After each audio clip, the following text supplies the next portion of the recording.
देखिए, तो पिछले वीडियो में हमने बात किया था सेल के बारे में। ठीक है, सेल समझ गए थे हम लोग। सेल के बाद हमने बात किया था combination of cell, combination of cell, जिसको हम लोग क्या बोलते थे, बैटरी, जिसको हम लोग बोलते थे बैटरी। नहीं, उसके बाद cell, combination of cell, battery. उसके बाद हमने पढ़ा था क्या, internal resistance, internal resistance. Internal resistance कोई दिक्कत वाली बात नहीं थी, सारा फैक्टर वगैरह हम समझा दिए थे। ये बहुत आसान टॉपिक था। जो मेन चीज इसमें था वो था टर्मिनल पोटेंशियल। वो क्या है, टर्मिनल पोटेंशियल। टर्मिनल पोटेंशियल लोगों को समझ आना चाहिए। अगर ये समझ में आता है तो ठीक है, अच्छी बात है। अरे ये कोई मुश्किल बात नहीं है, ये कोई रॉकेट साइंस नहीं है, बहुत आसान बात है। इसको समझने के लिए आपको कूल होना पड़ेगा। ठीक है, थोड़ा अपना आइडिया लगाना पड़ेगा। केवीएल केसीएल आप लोग पढ़ चुके हैं, पढ़े लिखे आदमी आप लोग, है ना। अनपढ़ गवार जैसा बात नहीं करेंगे हम लोग, है ना। सिंपल सोचेंगे जरा ध्यान से, इसको सब कुछ ठीक रहेगा। तो आज जो हमारा जो है वो मेन फोकस टर्मिनल पोटेंशियल पर है और series and parallel combination of cells पे। नहीं, series and parallel combination of cell में। तो देखिए, सबसे पहले हम लोग देखते हैं, पहले तो सेल को याद कीजिए। सेल क्या है, सेल एक डिवाइस है। सेल एक डिवाइस है जो क्या करता है, सेल जो है क्या करता है, केमिकल एनर्जी को इलेक्ट्रिकल एनर्जी में कन्वर्ट करता है, या केमिकल एनर्जी को स्टोर, इलेक्ट्रिकल एनर्जी को स्टोर करता है in form of chemical energy. Cell दो तरह का होता है, रिवर्सिबल एंड इरिवर्सिबल। तो रिवर्सिबल सेल कौन सा होता है, जो पहले आप उसको यूज किए, उसको केमिकल एनर्जी को इलेक्ट्रिकल एनर्जी में कन्वर्ट कर लिए, फिर आपने क्या पाया, फिर आपने पाया कि कुछ देर बाद जब वो डिस्चार्ज हो गया, उसका एनर्जी खत्म हो गया, तो आपने फिर उसमें इलेक्ट्रिकल एनर्जी का सोर्स देके उसको फिर से क्या कर लिया, चार्ज कर लिया। फिर उसके बाद एनर्जी हो गया, फिर आप उसको यूज करेंगे। अच्छी बात। इरिवर्सिबल कौन है, एक ऐसा बेड सेल जिसको आप दोबारा यूज नहीं कर सकते, जैसे टॉर्च वाला सेल जो होता है, या फिर आपका घड़ी में जो सेल लगा होता है वो सेल, या रिमोट में लगा रहा था वो सेल यूज एंड थ्रो है। जैसे ही वो डिस्चार्ज हो गया, हम उसको क्या करते हैं, फेंक देते हैं, वो हमारे काम का नहीं रहता है। ठीक है, तो उस सब के बारे में चक्कर में पड़े बिना हम लोग, फिर हम लोग जानते हैं क्या, इंटरनल रेजिस्टेंस। तो होता क्या है कि एक्चुअली सेल का कंस्ट्रक्शन आपको यहाँ नहीं, इलेक्ट्रोकेमिस्ट्री में पढ़ना है। एक सेल का कंटेनर है, ठीक है, इसके अंदर क्या होता है, इसके अंदर सोल्यूशन होता है। सोल्यूशन को क्या कहते हैं, सोल्यूशन को कहते हैं इलेक्ट्रोलाइटिक सोल्यूशन, इलेक्ट्रोलाइटिक सोल्यूशन ना, इलेक्ट्रोलाइटिक सोल्यूशन। इसमें क्या होता है, इसमें दो इलेक्ट्रोड्स डिप किए गए होते हैं। नहीं, दो इलेक्ट्रोड्स इसमें डिप किए हुए होते हैं। एक पे होता है ऑक्सीडेशन और एक पे होता है रिडक्शन। इस केमिस्ट्री का चीज हमको उससे मतलब नहीं है। तो जो ये सोल्यूशन रेजिस्टेंस ऑफर करेगा, और जो ये इलेक्ट्रोड्स लगे हुए हैं, वो जो रेजिस्टेंस ऑफर करेगा, उस रेजिस्टेंस को हम लोग क्या बोलते हैं, इंटरनल रेजिस्टेंस बोलते हैं। अच्छी बात है, कोई दिक्कत वाली बात नहीं है। आप जरा इसको थोड़ा सोचिए कि अभी तक हमने क्या पढ़ा, हमने पढ़ा कि तार होता है, कंडक्टर होता है। तो कंडक्टर का क्या होता है, अपना रेजिस्टेंस होता है। नहीं, ये तार है या ये तार हो गया, तो इस तार में हर एक पर यूनिट लेंथ में रेजिस्टेंस होगा, हर पर यूनिट लेंथ में रेजिस्टेंस होगा, पूरे तार का रेजिस्टेंस होगा। लेकिन हम लोग क्या करते हैं, हम लोग लम्प्ड रेजिस्टेंस का यूज करते हैं। हम लोग बोलते हैं कि ये कंडक्टिंग वायर है। क्या है, कंडक्टिंग वायर है जिसका रेजिस्टेंस 0 होता है।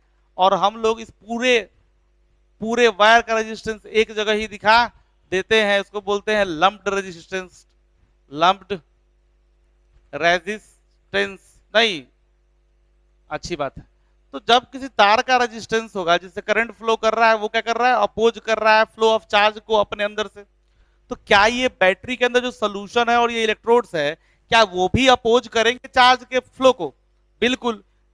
हर एक मटेरियल का ये नेचर ही होता है, हर एक मटेरियल का ये नेचर ही होता है कि वो क्या करे, वो अपोज करे फ्लो ऑफ चार्ज को।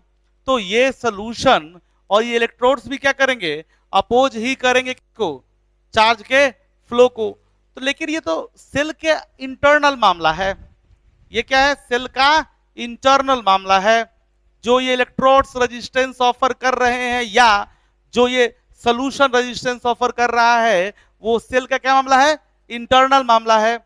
जब वह सेल का इंटरनल मामला है तो उसको हम लोग क्या बोलते हैं, तब इस रेजिस्टेंस को हम लोग बोलते हैं इंटरनल रेजिस्टेंस। क्या बोलते हैं, इंटरनल रेजिस्टेंस।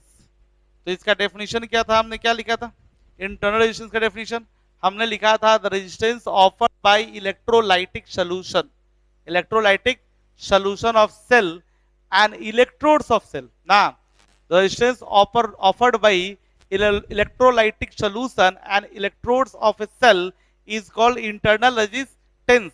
यही लिखा था हमने, यही जानते हैं हम लोग, ठीक है। ये जो रेजिस्टेंस किन बातों पे डिपेंड करता है ये भी हमने पढ़ा था। ये रेजिस्टेंस डिपेंड करता है नेचर ऑफ सोल्यूशन पे, ये सोल्यूशन का नेचर क्या है उस पर डिपेंड करता है, ठीक है। इसके मटेरियल्स पे, इलेक्ट्रोड के मटेरियल्स पे डिपेंड करता है, इसके क्रॉस सेक्शन एरिया पे डिपेंड करता है, और जो इलेक्ट्रोड्स का लेंथ वो इमर्ज्ड है किसमें, इमर्ज्ड है सॉल्यूशन में, उस पर डिपेंड करता है, इन फैक्टर्स पे डिपेंड करता है। ये भी हमने पिछले वीडियो में देखा था या पिछले लेक्चर में हमने ये किया था। नहीं, अभी क्या है, अभी हम लोग जो है देखने जा रहे हैं, क्या हम लोग देखने जा रहे हैं कि ये इंटरनल, अच्छा इसको डिनोट कैसे करते हो देख लीजिए। अब इसको बार बार, ये तो सेल का फोटो हो गया ना, इस सोल का डायग्राम हो गया, बार बार इसको तो अंदर बना नहीं सकते, इसके बीच में बना नहीं सकते, तो हम लोग क्या करते हैं, इसको बाहर ही दिखा देते हैं, इस इंटरनल रेजिस्टेंस को हम लोग बाहर ही दिखा देते हैं, इस तरह से इसका बनता है। तो ये सब हमने पिछले क्लास में किया था। नहीं, अभी क्या करेंगे हम लोग जो है मेन फोकस करें किस पे, टर्मिनल पोटेंशियल पर। इसको समझेंगे एक बार फिर से, और इसको बढ़िया से समझ के, बढ़िया आइडिया के साथ समझने के बाद हम लोग क्या करेंगे, हम लोग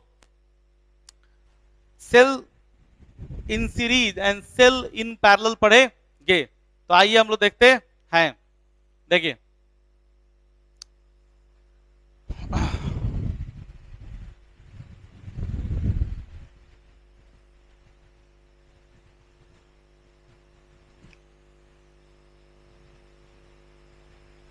आइए थोड़ा कंपैरिजन करते हैं हम लोग, तो देखते हैं चीजों को। जैसे मान लीजिए कि ये मेरा एक सेल है 12 वोल्ट का, ये क्या, ये सेल है 12 वोल्ट का, और ये सेल का क्या है, टर्मिनल है, ये क्या है, टर्मिनल, ये क्या है, टर्मिनल ए। कहां पे, ये हाइयर पोटेंशियल पे, क्या ये हाइयर पोटेंशियल पे। अच्छा, ये क्या, टर्मिनल, टर्मिनल बी, ये कहां पर आता है, लोअर पोटेंशियल पे, लोअर पोटेंशियल पे। नहीं, एक रहता है हाइयर पोटेंशियल पे, एक रहता है लोअर पोटेंशियल पे। ये हम मार्केट से लेके आए हैं एक 12 वोल्ट का बैटरी है ना, अब हम इसको यूज करने वाले हैं बल्ब को ग्लो करने के लिए, बल्ब को जलाने के लिए ना। तो हम क्या करेंगे, कहीं से बल्ब लेके आएंगे, ठीक है। और बल्ब, एक्चुअली बल्ब क्या होता है, बल्ब जो है मेनली रेजिस्टेंस होता है, तो ये हमने क्या किया, उसको हमने जोर दिया, यानी कि ये सेल का पार्ट नहीं है, ये सेल का पार्ट नहीं है। मान लीजिए कि ये 3 ओम का ये एक्सटर्नल रेजिस्टेंस है, क्या ये एक्सटर्नल रेजिस्टेंस है, अच्छी बात, ये एक्सटर्नल रेजिस्टेंस है।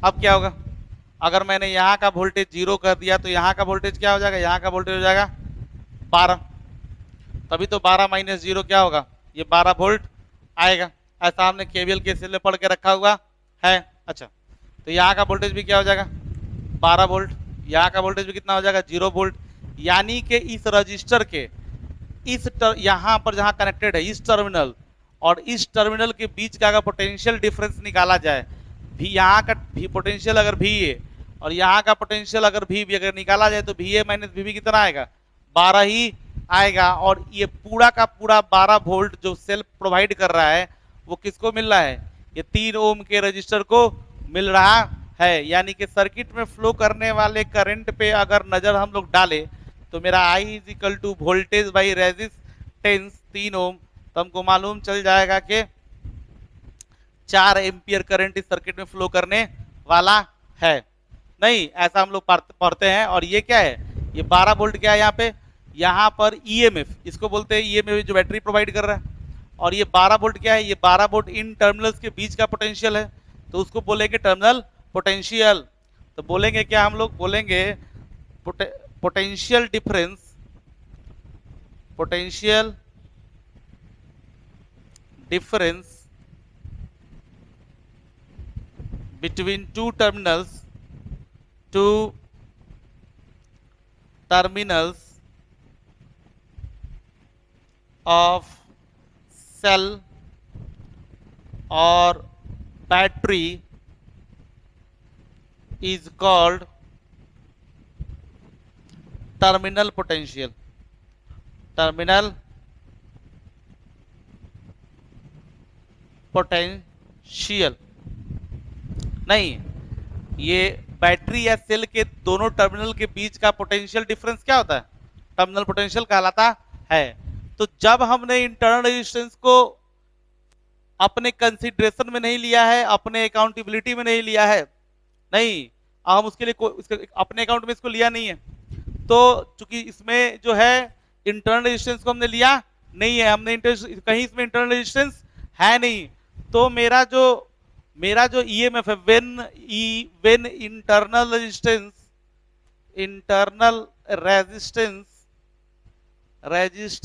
Is not in consideration, is not in consideration, तब मेरा ईएमएफ जो है वो किसके बराबर है, टर्मिनल पोटेंशियल के बराबर है। किसके बराबर है, टर्मिनल पोटेंशियल के बराबर है। लेकिन जब हम इंटरनल रेजिस्टेंस को कंसीडरेशन में ले लेंगे, जब हम अपने फिगर में बैटरी के साथ इंटरनल रेजिस्टेंस को भी दिखाएंगे, जब हम बैटरी के साथ इंटरनल रेजिस्टेंस को भी दिखाएंगे, इस 12 वोल्ट के बैटरी के साथ हमने 1 ओम के इंटरनल रेजिस्टेंस को भी दिखाया है, तो अब जो बैटरी का टर्मिनल हो गया वो कहां हो गया, ये हो गया बैटरी का टर्मिनल, क्योंकि ये तो इंटरनल मामला है। क्या ये इंटरनल मामला है। अब हमने क्या किया कि इसमें हमने एक बल्ब लाया जो हमारी यूज का है, वो 3 ओम का बल्ब यहां पे हमने कनेक्ट कर दिया। अब देखिए, अगर सर्किट में आप करंट मेजर कीजिएगा तो आपको जो सर्किट में करंट दिखाई देगा वो कितना दिखाई देगा, वो देखिए ये दोनों सीरीज में हो गया ना, तो 12 वोल्ट बाई 4 ओम, तो ये 3 एम्पियर, यानी कि करंट भी 1 एम्पियर से क्या हो गया, रिड्यूस हो गया है, करंट भी 1 एम्पियर से रिड्यूस हो गया है। और अगर मैं यहां का वोल्टेज निकालने की कोशिश करूं तो यहां का वोल्टेज अगर 0 वोल्ट है तो यहां का वोल्ट होगा 12 वोल्ट, और चूंकि इसमें करंट 3 एम्पियर है तो ये कितना वोल्टेज का ड्रॉप करेगा, ये 3 वोल्ट वोल्टेज का ड्रॉप कर देगा। और यहां का वोल्टेज कितना बचेगा, यहां का वोल्टेज बचेगा 9 वोल्ट, 12 माइनस 9 इजिकल टू 3, और यहां का वोल्टेज बचेगा 9 वोल्ट, यहां का बचेगा 0 वोल्ट। यानी कि अब मेरे पास जो टर्मिनल के बीच का पोटेंशियल डिफरेंस है वो कितना वोल्ट है, 9 वोल्ट है। यानी कि आप देख लीजिए, इस इंटरनल रेजिस्टेंस के कारण अब मुझे जो मेरा टर्मिनल पोटेंशियल मिल रहा है वो क्या मिल रहा है, वो ईएमएफ से कम मिल रहा है। यानी कि जब हम लोग इंटरनल रेजिस्टेंस को कंसीडरेशन में लाते हैं तो हमारे पास जो टर्मिनल पोटेंशियल आता है वो ईएमएफ से क्या आता है, कम आता है। नॉर्मली क्या है, नॉर्मली जो है अगर हम लोग इंटरनल रेजिस्टेंस को कंसीडरेशन में नहीं ले रहे थे तो मेरा टर्मिनल पोटेंशियल और ईएमएफ क्या था, बराबर था। पर जब ले लिया तो क्या हो गया, ईएमएफ से कम आने लगा हमारा टर्मिनल पोटेंशियल। तो एक्चुअली हमने टर्मिनल पोटेंशियल निकालने के लिए क्या किया है, हमने टर्मिनल पोटेंशियल निकालने के लिए क्या किया है, हमने VT निकालने के लिए ई में से जो ड्रॉप इसमें हो रहा है, कितना ड्रॉप हो रहा है, I इंटू आर, उसको घटाया है। तो ये हो गया मेरा टर्मिनल पोटेंशियल का equation when we considered internal resistance. अच्छी बात है, अगर मुझसे कोई पूछे कि भैया ये VT क्या है, ये कि 9 वोल्ट क्या है, तो VT जो है वो I इंटू आर के बराबर ही है, एक्सटर्नल रेजिस्टेंस के बराबर ही है। नहीं, जैसे कि यहाँ पर आप देखिएगा तो इसमें करंट कितना फ्लो कर रहा है, 3 एम्पियर, तो 3 एम्पियर मल्टीप्लाई बाई 3 ओम कितना आ जाएगा? 3 ampere multiply by 3 ohm 9 volt हो ही जाएगा। यानी टर्मिनल पोटेंशियल निकालने के दो तरीके हैं। क्या हो गया? E minus I R. कोई दिक्कत वाली बात नहीं है। अच्छा, आई का फॉर्मूला क्या है एक्चुअली? आई का फॉर्मूला हो गया E by internal resistance plus external resistance. Internal resistance, external resistance. अच्छा, अब फर्दर आप इसको जैसे डील कीजिए उस पर डिपेंड करता है। इससे बहुत सारा फॉर्मूला एग्जाम में बनता है, बनाता है, लोग इससे क्वेश्चन सॉल्व करता है। तो हमने क्या समझा कि जब हम बैटरी से किसी को, ये डिस्चार्जिंग प्रोसेस है। क्या है? Discharging process. डिस्चार्जिंग प्रोसेस का मतलब क्या है? अभी हमारा बैटरी जो है वो सोर्स ऑफ एनर्जी है, वो जो है क्या कर रहा है? एनर्जी को एनर्जी डिलीवर कर रहा है। ये करंट का डायरेक्शन क्या है? इस तरह का डायरेक्शन है करंट का। नहीं, चार्जिंग में क्या होगा? चार्जिंग का मतलब होता है करंट डायरेक्शन क्या हो जाएगा?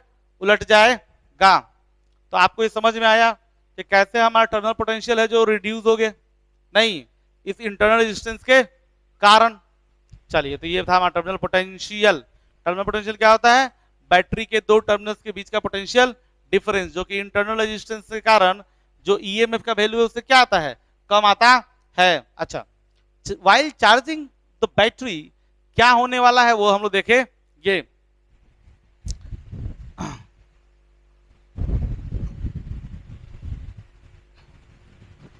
जब हम लोग बैटरी को चार्ज करते हैं तो क्या करते हैं? देखिए,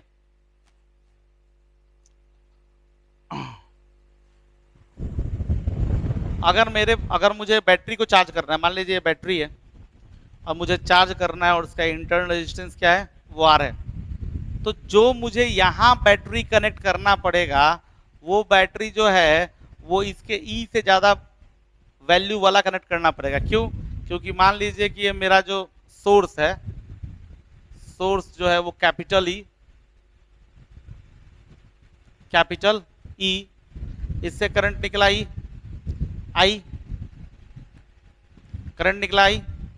अच्छा, यहां से लेकर यहां तक का पोटेंशियल कितना चाहिए? मुझे तो ई चाहिए। तो यहां से लेकर इसके टर्मिनल्स, इस बड़े वाले बैटरी के टर्मिनल, यहां से लेकर यहां तक का जो पोटेंशियल डिफरेंस वो कितना होना चाहिए? इसका वोल्टेज प्लस इसका वोल्टेज, दोनों के वोल्टेज को इसी को फीड करना है। तो ये करंट यहाँ प्लस माइनस, तो आप इधर से करंट फ्लो करेगा आई, जब यहाँ आइएगा तो क्या मिलेगा? यहाँ मिलेगा प्लस, प्लस कितना? आई इंटू आर, फिर मिलेगा प्लस कितना? ई। और ये किसके बराबर होगा? इस बैटरी के टर्मिनल पोटेंशियल के बराबर। यानी कि सोर्स जो होना चाहिए उसके कारण जो टर्मिनल पोटेंशियल होना चाहिए वो कितना होना चाहिए? E plus I R. तो अभी ये बैटरी चार्ज होगा, वरना नहीं चार्ज होगा। यानी कि ड्यूरिंग चार्जिंग टर्मिनल पोटेंशियल का वैल्यू होना चाहिए E plus I into R. तो ये हो गया आपका चार्जिंग प्रोसीजर में।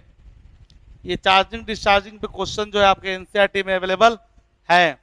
ये हम लोगों ने पढ़ के देख लिया है कि ये टर्मिनल पोटेंशियल क्या होता है, चार्जिंग के समय इक्वेशन क्या होता है, डिस्चार्जिंग के समय इक्वेशन क्या होता है। इस इक्वेशन को लोग और भी बहुत तरीके से इसको वो सॉल्व करता है, उसमें कोई दिक्कत वाली बात है नहीं। तो हम लोग इसी से सारा जो है इसी से सॉल्व हम लोग कर लेंगे, टेंशन वाली बात नहीं है। जरूरत पड़ेगा तो हम और इक्वेशन बनाएंगे, चिंता करने वाली कोई बात नहीं है। तो मुझे आशा है कि आपको ये समझ में आया होगा, इसमें न समझ में आने वाली कोई बात है ही नहीं। बहुत सिंपल सी बात है, काफी आसान सी बात है, सबको समझ में आनी चाहिए। आइए तो हम इसके एक और टॉपिक इसमें हम लोग कवर करते हैं। क्या है टॉपिक? वो टॉपिक है cell in series. Cells in series ना, बहुत सारा सेल जो होगा वो क्या होगा? सीरीज में होगा।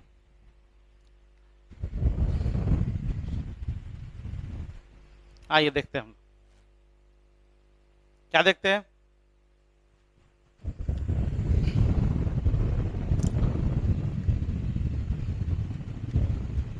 Combination of cell in series. देखिए जरा ध्यान से, मान लीजिए कि मेरे पास एक सेल है जिसका इंटरनल, एक सेल है जिसका ईएमएफ है E1 और इंटरनल रेजिस्टेंस है R1, और एक दूसरा सेल है जिसका इंटरनल रेजिस्टेंस है R2 और ईएमएफ कितना है, ईएमएफ है E2। नहीं, ये हमने लगाया हुआ है किसके लिए, ये हमने लगाया हुआ है किसी एक्सटर्नल रेजिस्टेंस को एनर्जी सप्लाई करने के लिए। ये हो गया टर्मिनल ए, ये हो गया टर्मिनल बी और ये हो गया टर्मिनल सी। तो जो करंट फ्लो करेगा, चूंकि वो सीरीज में है तो सब में करंट क्या होगा, सेम करंट फ्लो करेगा। इसका करंट भी आई ही होगा और इसका करंट भी आई ही होगा। तो अगर मान ले कि ये बैटरी का टर्मिनल पोटेंशियल क्या होगा, अगर मैं यहां से लेकर यहां तक जो वोल्टेज होगा टर्मिनल पोटेंशियल Vt वो कितना होगा। तो हम लोग जानते हैं कि Vt जो होता है, जब इंटरनल रेजिस्टेंस की हम लोग बात कर लेते हैं तो टर्मिनल पोटेंशियल जो होता है वो ईएमएफ से कम हो जाता है, यानी कि terminal potential V A B जो होगा, ए से लेकर बी तक जो वोल्टेज होगा वो कितना होगा, वो होगा E1 minus I into R1। नहीं, क्या होगा, भी ए बी कितना होगा, E1 minus I into R1। अच्छा, उसके बाद जो होगा देखिए भी ए बी कितना होगा, भी बी सी कितना होगा, वो होगा E2 minus I into R2। नहीं, और यहां से लेकर यहां तक का जो पोटेंशियल हो गया वो क्या हो गया, terminal potential of combination of cell. Vt is equal to terminal potential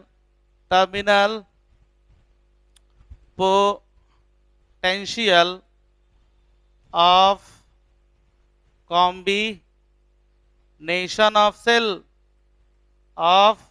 cell. तो Vt इज इक्वल टू क्या लिखेंगे, दोनों के पोटेंशियल के सम के बराबर, यहां से यहां तक का पोटेंशियल प्लस यहां से लेके यहां तक का potential V A B plus V B C. नहीं, तो V A B plus V B C. तो भी कितना हो जाएगा, ये हो जाएगा E1 minus I into R1 plus E2 minus I into R2। तो आप इससे E1 प्लस E2 एक जगह ले सकते हैं, माइनस आई को एक तरफ कॉमन ले सकते हैं, तो ये क्या हो जाएगा R1 प्लस R2। नहीं, ये हो गया आपका टर्मिनल पोटेंशियल Vt। तो आपने क्या पाया कि भैया ये तो दोनों सीरीज में है, इसीलिए हम इसको R इक्विवेलेंट लिख सकते हैं। तो अगर इसको हम लोग R इक्विवेलेंट लिखते हैं तो ये हमारा क्या हो जाएगा, ये हमारा E इक्विवेलेंट हो जाएगा। यानी कि जब सीरीज में बहुत सारा सेल इस तरह से जुड़ा हो कि इसका पॉजिटिव इसके निगेटिव से और फिर अगले का पॉजिटिव किसी दूसरे के निगेटिव से जुड़ा हो, तब इस केस में हमारा E इक्विवेलेंट कितना होगा, वो E इक्विवेलेंट जो होगा वो होगा E1 plus E2 plus dot dot dot plus En के बराबर। नहीं, कब, जब इस तरह से हो, तब इस तरह से सेल जुड़े हो तब, positive connected to negative, positive connected to negative, इस तरह से जुड़ा हो तब। अब लोग सर ऐसे ही घूम के, सर इस तरह से नहीं होगा, सर ऐसे अगर जोड़ दे तो, अरे भैया पॉजिटिव बस क्या होना चाहिए, निगेटिव से जुड़ा होना चाहिए। जब इस तरह से जुड़ा हुआ होगा तो ये अगर E1 है, ये अगर E2 है, अगर ये E3 है, तो इसका E इक्विवेलेंट जो होगा, इसका E इक्विवेलेंट जो होगा वो किसके बराबर होगा, E1 plus E2 plus E3 के बराबर होगा। यानी कि आप 3 सेल हटा के उसकी जगह पे एक बैटरी लगा सकते हैं। क्या आपको समझ में आया, क्या आपको समझ में आया? कुछ लोग कहेंगे कि समझ में आया, कुछ लोग कहेंगे नहीं आया। नहीं क्या है ना, बताइए। अगर नहीं आया तो फिर पढ़ने का फायदा ही नहीं है। पूरा का पूरा केवीएल, पूरा का पूरा केसीएल, पूरा का पूरा सब कुछ पढ़ना क्या है, बेकार है, उसको फाड़ के फेंक दीजिए, कोई फायदा नहीं। नहीं, चलिए एक और अप्रोच हम दिखाते हैं। ठीक है, इसे इसको उतार लीजिएगा, ठीक है, स्क्रीनशॉट ले लीजिए, उतार लीजिए, जो करना है वो कीजिए। अभी देखिए हम आपको दिखाते हैं एक और अप्रोच मेरा।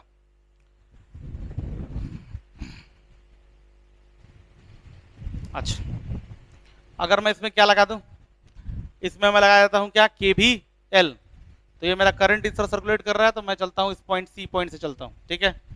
हमको हमको क्या निकालना है, हमें ये यहां से लेकर यहां तक के वोल्टेज का वैल्यू निकालना है, वीटी निकालना है। वीटी का मतलब क्या, ये आई into are.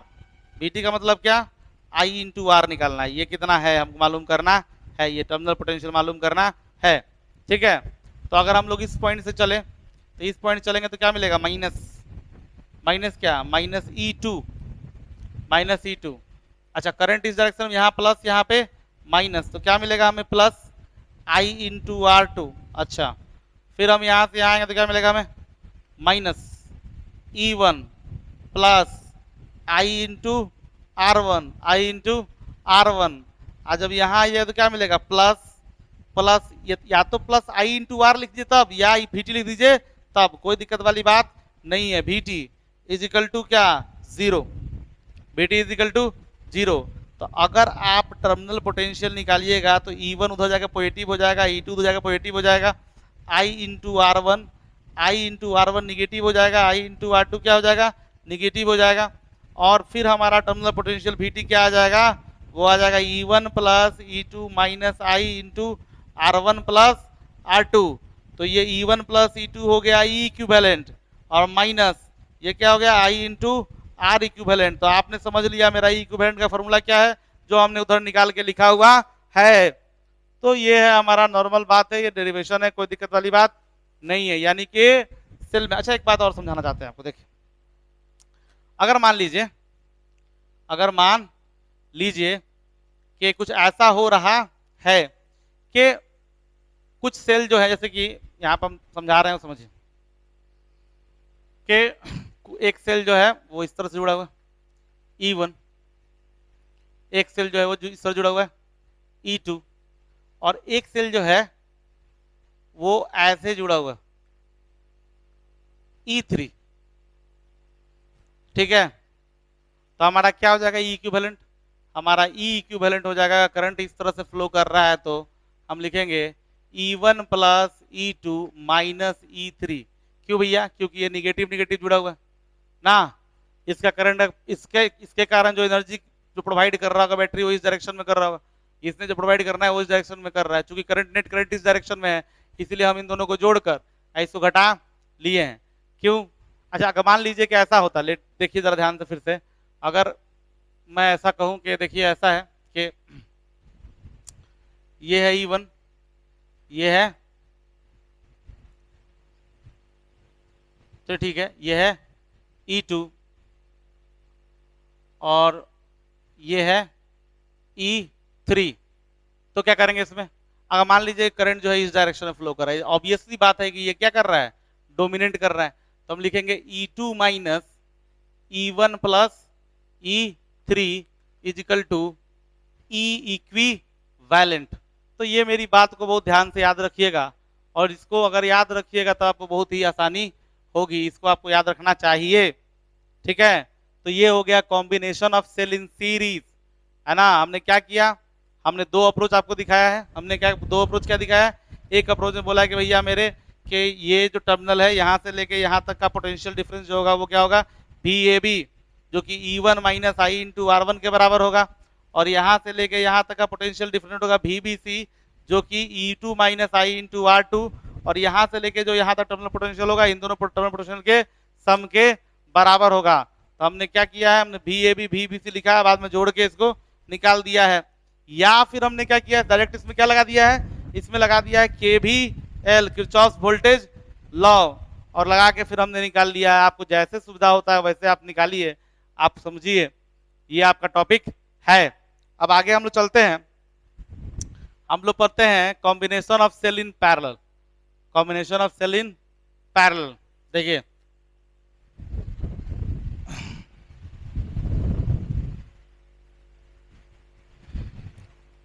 Combination of cell इन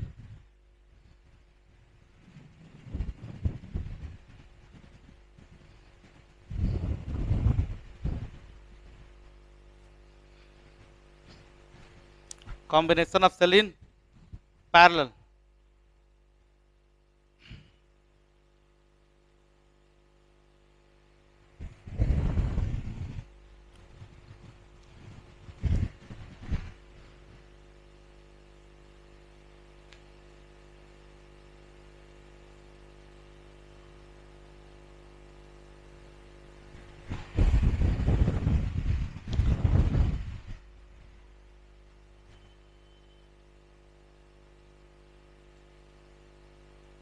अब देखिए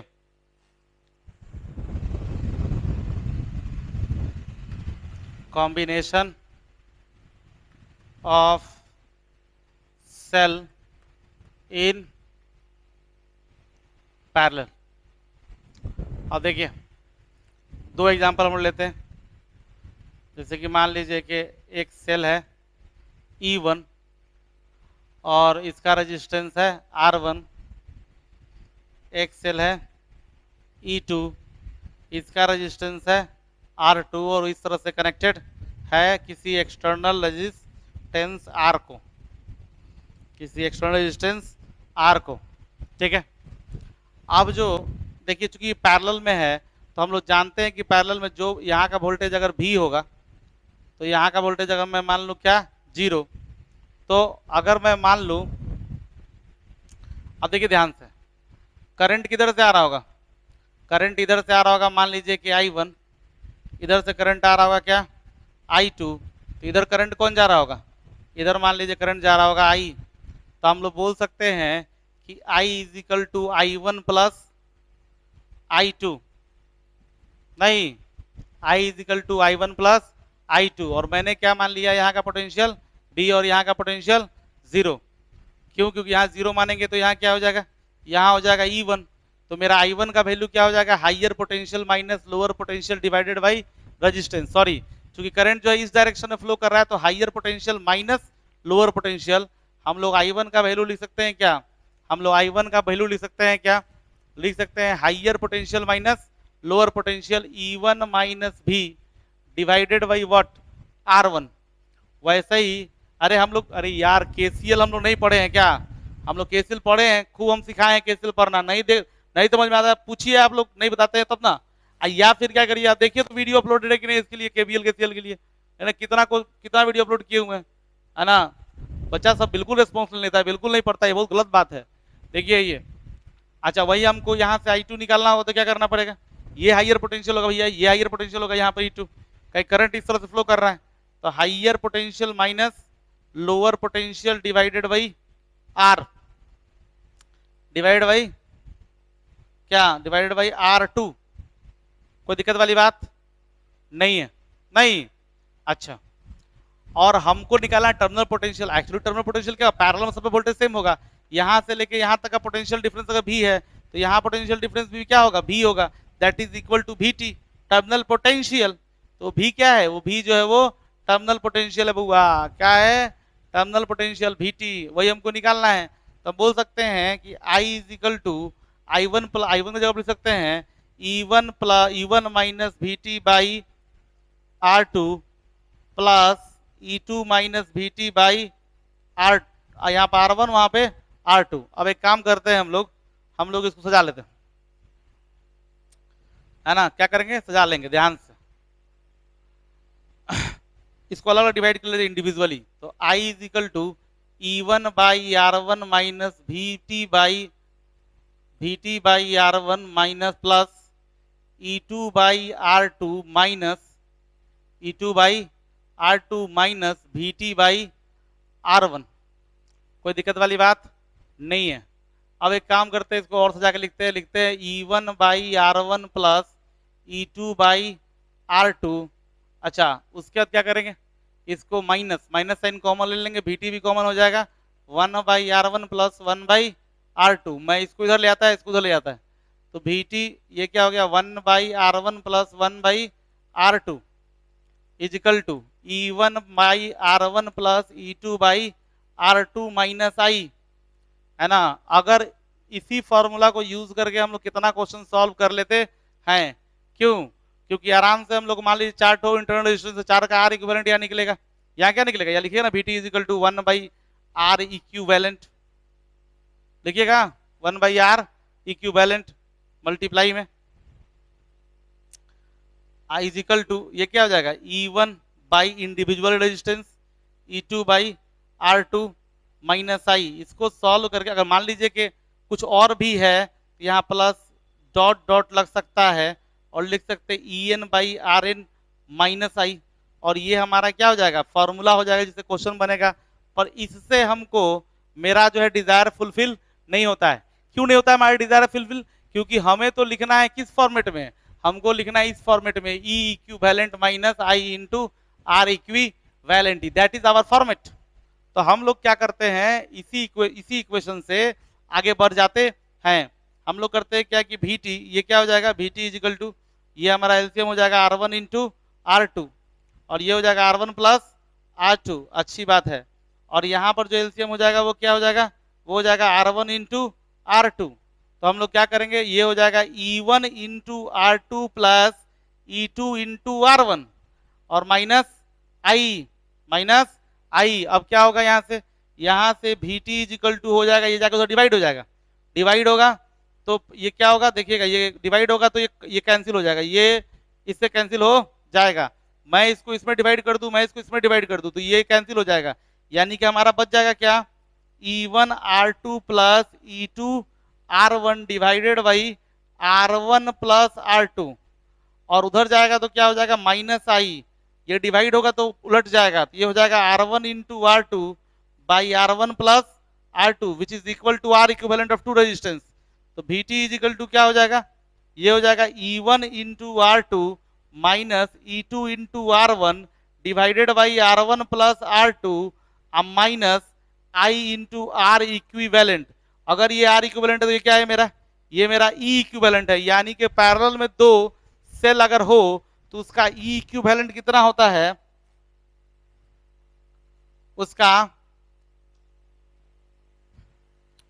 उसका ई इक्विवेलेंट होता है, ई इक्विवेलेंट होता है E one into R two plus E two into R one divided by R one plus R two. ये जो है हमारा क्या हो गया, इक्विवेलेंट का फॉर्मूला। बिहार बोर्ड या सीबीएसई में ये ऑब्जेक्टिव में पूछ देता है, ठीक है, ये ऑब्जेक्टिव क्वेश्चन कितना बार आया हुआ है, तो इसको थोड़ा डेरिवेशन को ध्यान से देखिए, डेरिवेशन को समझिए, अगर नहीं समझ में आए तो मुझे इन्फॉर्म कीजिए, मैं आपका हेल्प करूँगा, ठीक है। तो हमने सीरीज पढ़ लिया, पैरेलल पढ़ लिया, टर्मिनल पोटेंशियल पढ़ लिया, अब इस पर कुछ कॉम्प्लेक्सिटी देखेंगे और इस पर कुछ प्रॉब्लम हम लोग करेंगे, ठीक है। अभी ये डेरिवेशन भर है, ये टॉपिक कंप्लीट नहीं हुआ है, पर चूंकि दो, देखिए ज्यादा लंबा क्लास खींचने को फायदा नहीं, उतना ही पढ़िए जितना समझ में आ जाए, आसानी से आप समझ गए, बाकी सब ठीक है, कोई दिक्कत वाली बात नहीं है। इसको फिर से देखिए, बार बार देखिए, है ना, घर पे इसको याद कीजिए, मेमोराइज कीजिए, बाकी सब बढ़िया है। तब तक के लिए बाय।